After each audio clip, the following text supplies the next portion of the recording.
اعوذ بالله من الشیطان الرجیم بسم الله الرحمن الرحیم. زما خوږو پښتنو ورونو مسافرو السلام علیکم. ستاسو خدمت کې چې تاسو خوږ ورور زیر دی او نن به خیر مونږ د سلطان تیمور هغه کیسه مخکې بوزو. نو تاسو ته ویلو چې د سمرقند په حکومت باندې امیر حسین قبضه وکړه او دې چې کوم دی ډډې تک مطلب دې اسیډ تک خود سره یو کلا قرشي کلا یې وته نو هغه ډېره اهم وه. د ښځه جمدی وه، د ښځه خو د تیمور ښځه خو جمدی وه، دا خو د امیر حسین خور وه. نه هغه د دې خور په ذریعه د نه په رضا سره دا کیله واپس واغشته. چې واپس یې واغشته نو بعد د بیا بغاوت وکړو. دغه دوران کې د ښځه مړه شوه او منګولو سره څه چلو شو. منګولو چې کوم دی نو سمرقند کې چې شکست خوړل نو د بله قاضي راغلی هغه له شکست ورکو. نو د منګول ولې وتښتېد؟ منګول په دې وجه وتښتېد چې د منګولو په لښکر کې یو وبا راله او هغه وبا یې له ټولو سونه مړه کړه. وایي دومره سونه مړه شو چې الیاس خواجه چې کوم د دې خاقان اعظم و هغه ته هم اسنو هم پیاده روان واپس وتښتېد. دوی خو به دغه نه ډېر یېرېدل مصیبتونو نه، دوی به چې دا راباندې چې کوم دی نو عذاب راغی، عذاب نه به ډېر یېرېدل. غونډه سونه یې مړه شو، دوی وتښتېدل. د منګول خو تښتېدلي وو. د امیر حسین ته موقع میلاو شو، هغه د سمرقند حکومت قبضه کړ او د ده نه یې ښه علاقې واخیستې. د سره چې کوم علاقې په قبضو کې نو په هغې کې د ټولو نه اهم کلا چې کوم وه دا کلا کرشي وه. نو کلا قرشي چې کوم نه دا امیر حسین ته خپل هغه امیر موسی چې کوم سالار و هغه به ورته لمسه لمسه کول او ډېر خطرناک کس و. نه هغه چې کوم دی نو د تیمور نه واغسته. چې تیمور نه واغسته نو تیمور لړ تیمور د دریا نه بل طرف ته وړه، دریا آمو ورته وایي. دریا آمو نه یو طرف ته تیمور شو، د دریا آمو نه بل طرف ته دی شو. تیمور سره هم څه لږه ډېره علاقه خو خانه جنګي شروع شوه. په دغه دوران کې د تیمور دا ښځه مړه شوه، الجایي خاتون ناګهاني بیماره شوه، بس 2-3 ورځې کې مړه شوه. هم ډېر خفګان تیمور ته میلاو شو. نو دوی بیا یو معاهده یو بل سره وکړه امیر حسین او تیمور چې به د تجارت ته زموږ نقصان رسي. د تجارتي قافلې چې کومې دي نو دا چې په موږ راځي نو موږ به حفاظت کوو، چې په تاسو د ځي تاسو به حفاظت کوئ او دا به حفاظت تېروئ، دا به بندو نه. نو دغه دوران کې قافلې راتلې نو تیمور چې کوم دی نو قافلې چې کوم دی ځان سره ودرولي، یو میاشت ځان سره قافلې دغه کړي دي، مخکې نه پرېښودې. خبر بل خو لګي چې بھائی تیمور قافلې رکوب کړي دي. تیمور قافلې رکوب کړي دي نو دغه دوران کې قافلو والا سرداران ځي راځي ورته وایي چې تا ولې موږ رکوب کړي یو. ده ورته وایي چې یاره بس خبره داسې ده چې دا حالات سازګار نه دي، تاسو لا مخکې نشئ تللی. او د خپلو امیرانو سره مشوره وکړه د ده چې د سردارانو لکه جاکو برلاسو، الچي بهادرو، یو 2-3 نورو، یو داود خانو، دا د سره چې کوم هغې سره صلاح وکړه چې زه په قلعه کرشي باندې حمله کوم. قلعه کرشي چا سره وه دغه دوران کې؟ قلعه کرشي چې کوم دغه علاقه چې کومه وه دا کوم کې چې د قلعه کرشي وه نو دا امیر موسی ته هغه حواله کړی و، امیر حسین. او په قلعه کرشي باندې امیر موسی خپل زوی کېنولی و، محمد بیګ نوم و، هغه د هغې قلعه دار و. ځوان هلک و، د 25 کالو د دې منځ کې به و. نو تیمور چې زه قلعه اخلم نو قلعه هغه خلکو هغې ورپسې وخاندل چې قلعه ته څنګه لې قلعه کرشي خو دومره مضبوطه ده چې خو ناقابل تسخیر ده، خو موږ نشو فتح کولی، موږ سره دي څه، موږ سره اوس پایان دونه نشته. تیمور ورته وایي چې یاره بس ما اراده کړې ده زه یې قبضه کوم. هغې د نه انکار وکړه چې موږ تا سره ملګرتیا نه کوو ځکه چې دا ته خودکشي کوې. وایي زه تاسو صلاح وکړئ او ما ته بیا ووایه که تاسو را سره زه یوازې ورځم خو زه حمله کوم په قلعه کرشي باندې. دا چې کوم دی نو او دغه د ګرمۍ موسم و، ګرمۍ موسم راتلو والا نو دا چې سرداران بار ووتل بدي سلا مشوره وکړه راله بیا تیمور ته سره خم شو. بس سردار چې ته څه وې ته ځان وژنې نو بس موږ هم د سره ځان وژنو. دي چې کوم دی نو چې سبا شو نو سبا تیمور فیصله وکړه چې یاره داسې کیسه ده چې زه خپله فیصله واپس اخلم او ما ته د هرات نه چې کوم دی د هرات چې کوم والي دی ولی هرات هغه چې کوم دی راته قاصد را لېږلی چې ته په مېلمستیا ما له راشه څه موده ما سره تېره کړه. نو زه ولی هرات له ځم او خیمې غونډې کې بس خیمې یې غونډې کړې. چې خیمې یې غونډې کړې نو دې کې دغه چې کوم نو خو دې چې کوم علاقه کې و تیمور نو دا ډېره زرخیزه وه او د سیند هغه طرف ته دریامون هغه طرف ته علاقه چې کوم کې د قرشي کیله وه د امیر موسی سره په دغه کې وه قبضه کې ونه. دا چې کوم دی نو هغه لږه ګرمي هلته سیوا وه ونه بوټه پکې کم و او داسې غریزه غونې علاقه ونې بوټې دې طرف ته سیوا و مرغوزارونو دې خوا خو دې د یارې راوتی نه شي د قلعه نه دې خو نه شو راوتی د قلعه نه ځکه چې دې خوا ته تیمور ناست و یارېده تیمور باندې ورتلي نه شو یارېدلو مو نو قافلو لا چې کومې قافلې تیمور رسالې کړې نو هغې له اجازت ورکړه چې بهی تاسو ځئ او زه چې کوم دی هرات ته روان یم بس قافلې په خوشحالۍ ووتې لړې دریای مو یې پار کړه او ده چې کوم دی نو خپلې خیمې غونډې کړو دی هرات طرف ته روان شو دی خو هرات ته لړو بس چې قافلې والا راغله نو هغې چې کوم دی خوا ووایي چې یاره بس موږ خو تیمور ایثار کړو خو بس هغه اوس اجازت راکړه او هغه په خپله هرات ته لړ چې دا امیر موسی دی دوی خبر شو دوی کتلي دي نو واقعي د هغه خیمې نه وې دی چې سړی خو لړو په دغه قافلو کې یو قافله وه چې هغه روانه ده مخکې نو دغه چې کوم دی نو د امیر موسی د دغه زوی دغه پوجیان ورپسې راغلی و چې تاسو قافله مخکې نه شي ودرېږئ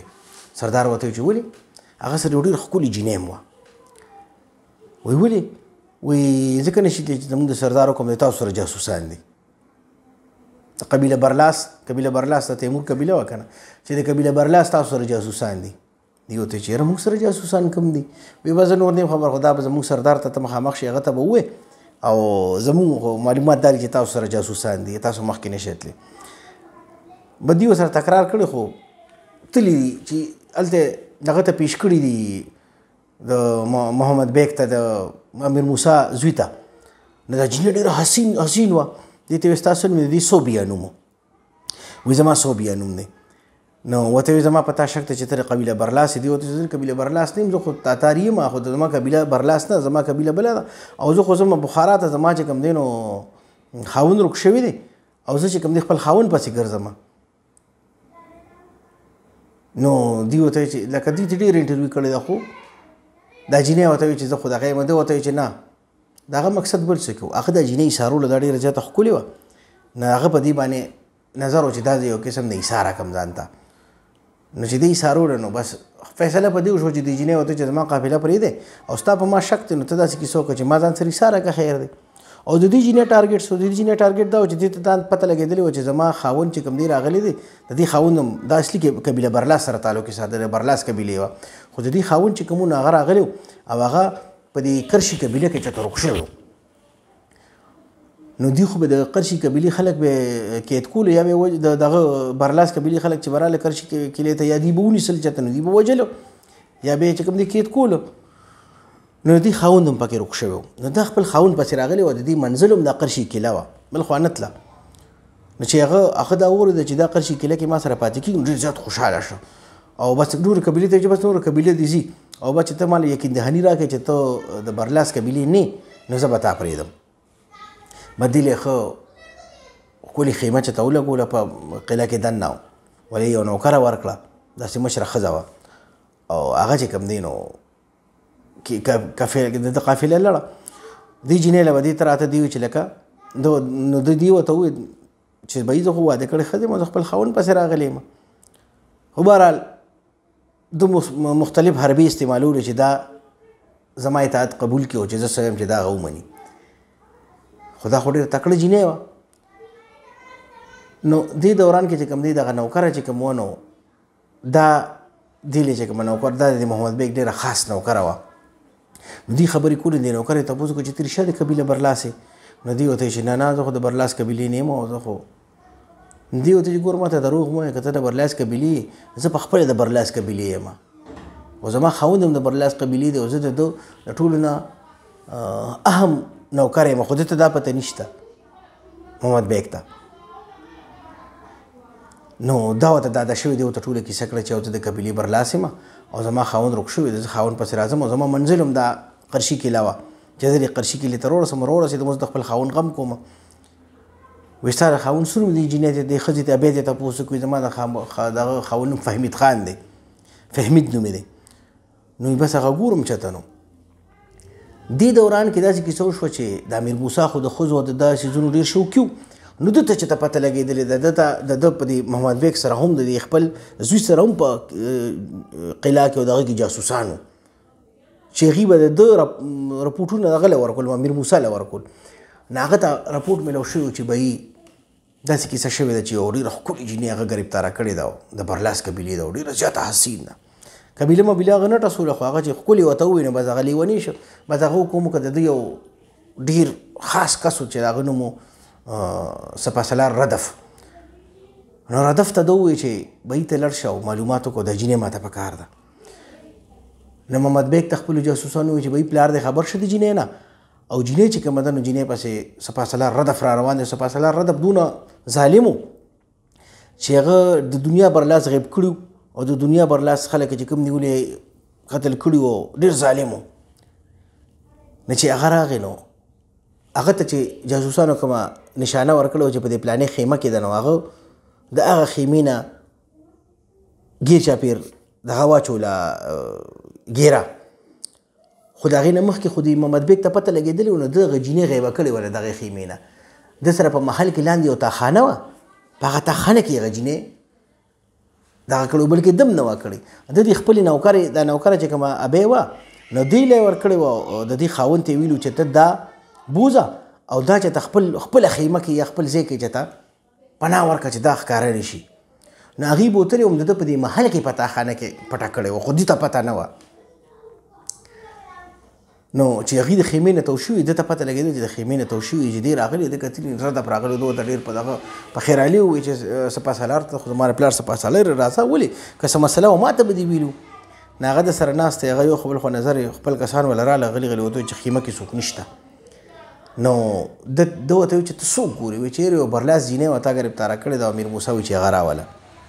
ستا پلار وایي چې راوله ده ورته چې را جینۍ خو ما ګرفتاره کړې وه په هغې زما شک و چې دا د برلاس قبیلې ده خو هغه د برلاس قبیلې نه وه هغه بیا ما پرېښوده او د هغې خو ډېر ورځې شو چې ما پرېښې ده او قبیلې سره هغه خپل قافلې سره میلاو شوي به مې اوسو اما پرېښې ده دروغ یې ورته ووایي ده دله تسلي ورکړې ردف لا ردف تللی دی چې ردف تللی دی نو امیر موسی ته ویلي چې یاره هغه جینۍ هغه پرېښې ده خو ردف مطمئن نه و ردف بیا هم معلومات کول نو په دغه دوران کې چې کوم دی نو هم د دغه ابۍ دا کومه ابۍ چې هغې سره نوکر او د دې دا خاوند ته نو دوی خو به تله راتله داسې د امیر موسی چې کوم ځای کې دیره و کوم ځای کې چې دوی دا قلعه و نو دا خو به تله تګ راتګ به کېده نو دې ته نو بل د ردف ته یو بل جاسوس ویلي و چې یاره دې دا بابا او د دې بابا ښځه چې کوم دي دوی ما په خبرو اورېدلي د هغه جینۍ متعلق دې خبره کوله وایي ښه ویا نو ده هغه بابا ګرفتار کړی چې نیولی دی دی بابا ته چې وایه جینۍ څه شوه یا جینۍ موږ سره ده وایي تا سره ده وایي چې یا وایي ته څه وکړې نو ده ورته ویلي چې زه خو برلاس یم او چې څه کې هغه کوه زه خو وروره چې کوم دی نو هغه نه یریږم نه نو دوی دا خبرې کولې دغه دوران کې ده دې ګرفتار کړه چې دې ګرفتار کړه سبا به دې ما ته پیش کې ردف خپلو پوجانو ته ووایي او په دغه دوران کې څه چلو شو د امیر موسی او د محمد بیګ د دې چې کوم پوجان موجانو نو او خلک تنګ شو په قلعه کې دننه دننه نو ورور دوی چې کوم دی د قلعه نه وتي دي او دغه دریای امونه پورې وړېدلي دي ولته وروره چې کوم دی نو شرابونه کبابونه شروع کړي دي او خپل چې کوم د دې عمل هغه خپل عمل شروع کړی دی ولې چې دوی ته خو دا پته ولګي چې تیمور تللی دی دا ځای نه تیمور څه چل کړو تیمور دا چل کړو چې تیمور د هلته نه یو 2 منزله لرې لړ او هلته یې خیمې واچولې پټې دوی ته اړو اندازه نه وه هلته دوی ته خو د قافلې هم ټول ووایي چې هغه کوم دیره کړي ځان سره چې تیمور لړ هرات ته او خپلو جاسوسانو هم ورته چې هرات ته لړو د هلته نه تیمور 250 سپایان ځان سره واغېشتل او راغی چې راغی د شپې چې کوم دی نو دوی یې بایپاس کړو او د دې شاته چې کوم دی دریای امو یې راکراس کړه دریاب نه باندې په خپله دغه واچو اس ورکوس کو په اوبو کې اس را پورې وسه ورپسې 40 کسان نور خپل سونه را واچول او باقي ودرېدل د دې تماشا کاته چې دې څه کې 40 کسان ورپسې نور هم را پورې وتل او تیمور چې کوم دی نو ډړو د قلعه خو خالي وه د قلعه نه ټول خلک بار راوتې او بار دریاب نه پورې وړېدلي په دې چې کوم دی نو دې یار داسې کیسه وکړه چې د قلعه نه ګیر چاپېره تو شو په خپله یوازې او بیا چې کوم دی نو کمند وروغورځو کمند هغه پړې غوندې داسې وروغورځي هغه وروغورځو د هغې په ذریعې بره وختل ورپسې چې کوم دا 40 کسان راغلي دوی هم ورپسې بره وختل په دغه دوران کې ورپسې نور سپایان هم راغلی چې کوم پورې غاړه وو 250 سپایان د ځان سره بوتلي هم ورپسې راورسېدل بس ورو ټول دیوالونو ته وروختل د قلعې چې د قلعې دیوالونو ته وروختل په اسانۍ ولې خالي وه چې کوم سنتران منتران نو هغې مخې سره په خوب لاندې کړه دي وده او بس ویې تړل ګرفتار یې کړه ویې تړل بس چې څو پته لګېدل ورو نو خو کیله چې کوم دی نو پته شوې وه به چې کوم سپایان مایان مقابلې له راتلو نو هغه دوی ټکو سترې کړو او باقي چې کوم دی دغه محمد بیګ په خپل محل کې چې دی په خپل محل کې امیر موسی ته لا پته نه لګېدل لا پورې ناست دی چې دا محمد بیګ په خپل محل کې نو ده ورته وایي چې بهي روزه دې محل نه او زه ګورې پرېږدم دې نه او که ته راووتې نو ستا او ستا دې محل کې چې څونه خلک دي نو ورته امن وربخم بس په امن کې به دې نه راووته نو ده داسې کیسه وکړه چې ده اور ورته ورویشته دا محل هغه محل و چې د قرشي کیله کې د ځان نه مختص کړو تیمور تیمور به پکې اوسېده خو چونکې ده نه یې اغوښتې وه نو ده ورته اور ورویشته چې اورونه یې ورته ورویشتل نو یو عیسې یې چې کوم دی اور واغسته په دې کې دغه ردف سپاسالار ردف چې کومونو ده چې دا بابا کم ګرفتار کړو نو دوی په منډه منډه راغېدله چې تیمور له چې تیمور اور مو ورته کړه دا ښځه یې راووته ده چې اور مو ورته کوی دې کې چې کوم دی یو بلې جینۍ ده موږ سره هغه به مو سوځي نو چې دی بابا کتلی دي دا ردف چې کومونو دا تیمور سره ولاړو دا سپاسالار ردف چې تیمور سره ولاړو دی بابا ورته وایي چې دا خو ډېر ظالم سړی دی او داسې قید کړی مو ده خو چې کوم دی بلا برلاس چې کوم دی قتل کړي دي برلاس خلک چې کوم دی نو قبیله برلاس خلک چې کوم دی نو تباه کړي دي دا تا سره څنګه ولاړ دی تیمور هغه ته وکتل هغه تیمور ته وکتل دواړه یو بل ته مسکي شو چې مسکي شو نو هغه تیمور ورته وایي چې دا بابا دا چې دی نو دا په خپله د قبیله برلاس دی او دا زما خاص سړی دی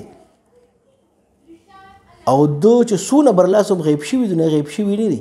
هغه ده په ډېر په طریقه باندې د سرحد نه پار خپل علاقې ته ایستي دي او دلته یې مشوره کړه چې ما قتل کړه دا زما کس دی د هغه ردف نوم نه و د هغه بل څه نوم یاره او هغه د سلطان تیمور کس و امیر موسی سره د امیر موسی خاص کس و او د تیمور چې کوم دی هغه جاسوس و خاص کس و نو دوی چې ورته دا ووایي چې اور ته مو ورته کوه او هلته تاخانه کې چې کوم دی مونږ یو جینۍ پټه کړې ده نو دا ردف هم ورسره تللی دی او دا بابا او هغه ابۍ تللي دي چې کوم د هغه جینۍ خادمان وو که نه چې تللي دي یاره نو تاخانې د جینۍ رایستې ده نو چې جینۍ څنګه راوتې ده نو جینۍ دې ردف ته رامنډې کړي دي او ردف سره ډېره په خوشحالۍ میلاو شوې ده ورته چې فهمید خان ته تا پسې خو زما اړه ستړی شي دا د دې هغه خاوند فهمیده چې سلطان تیمور را لېږلی و دلته او نوم یې ځان له بدل کړی او د ده خاص سړی یې ځانه جوړ کړی نو ډېر په مینه میلاو شوې ده ورسره دی راغلي دا بابا او بیا هم ډېر اریان شوي دي چې دا وګوره دا چې کوم سړي پسې راغلی و همدا و نو هغه ورته ووایي چې ردف ورته ووایي چې تاسو کله ما ته ووایي چې برلاس جینۍ ده نو ما برلاس جینۍ د دې پلار او د زوی د هوس د شکار کولو نه بچ کوله که دا ما ته مخکې میلاو شوی نو ما دا پټ په پټه ایسته خو دا خو زما ښځه ده دا ما پسې راغلی و ما ته خو پته نه خو زه ښه د هغې ته دا خاوند هم میلاو شو ښځه هم قرشي کیله په دې طریقې باندې قبضه شوه او امیر موسی د دې کیلې نه بار شو نو بس دا د یو بل ما حصه وه چې مې درته وکړه نو بله حصه دې پسې به در پسې انشاءالله بیا ور بیانومه روژه ده نو هم ډېر کیسې ویلي هم نه شو خو نو ستاسو ډېره ډېر مهرباني والسلام